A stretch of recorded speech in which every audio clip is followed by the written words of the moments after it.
आज हम श्री कृष्ण भगवान की मृत्यु के कारण और वो रहस्य जानेंगे जिस कारण से श्री कृष्ण भगवान को भी मृत्यु को स्वीकार करना पड़ा।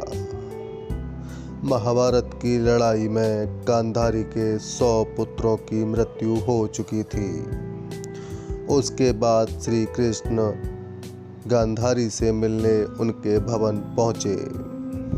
दुखी गांधारी ने श्री कृष्ण को श्राप दिया और कहा कि वो 36 सालों में मारे जाएंगे और उनके साथ यदुवंश का भी विनाश हो जाएगा।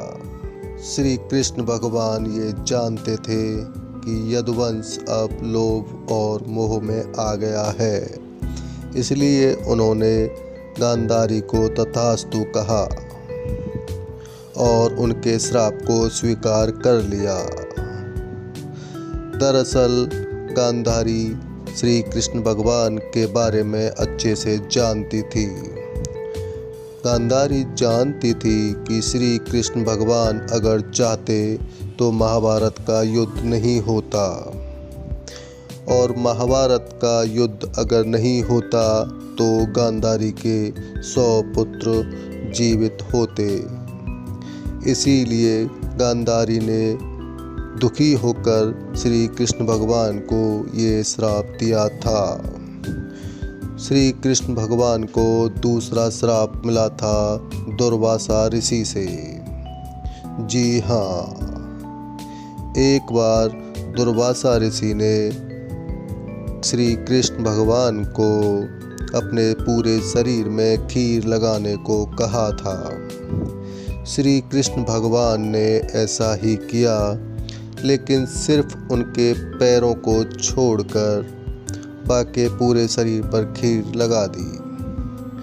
पैरों पर जब दुर्वासा ऋषि को खीर लगी नहीं पाई तो क्रोधित होकर दुर्वासा ऋषि ने श्री कृष्ण भगवान को श्राप दिया कि हे कृष्ण, तुम अपने पैरों की वजह से ही मारे जाओगे।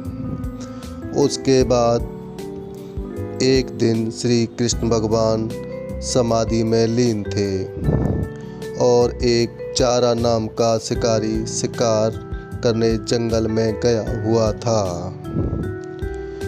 श्री कृष्ण भगवान के पैर को जारा नाम के शिकारी ने कोई जानवर समझ लिया और उनके पैर पर तीर चला दिया। इस कारण से श्री कृष्ण भगवान की मृत्यु हो गई और उसके बाद यदुवंश आपस में लड़ के मर गया।